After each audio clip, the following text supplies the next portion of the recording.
Guys, gaganda ng ilaw guys, oh. Yan, oh. Yan.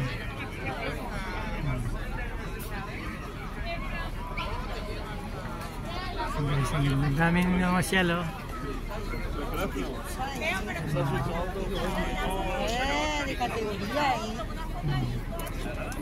Yung mga barko, yan po, ikuan. Parang kung po yan, yate pa sa mga turista po yan, babayad po kayo rito guys. Ayan o. Babayad kayo ng 20 euro, 25 euro. Ayan o. Merong isang oras dyan biyahe, may kalahating oras. Ayan o. Sarado na eh.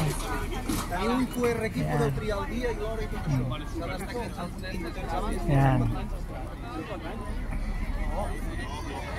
Ganda po rito guys o.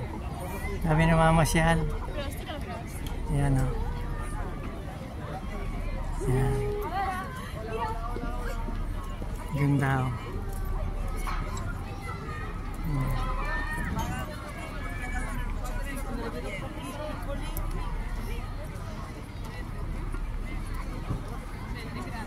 Mga puno nilagyan nila ng mga Christmas light.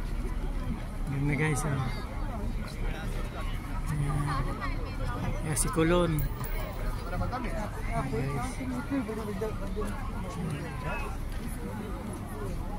Thank you guys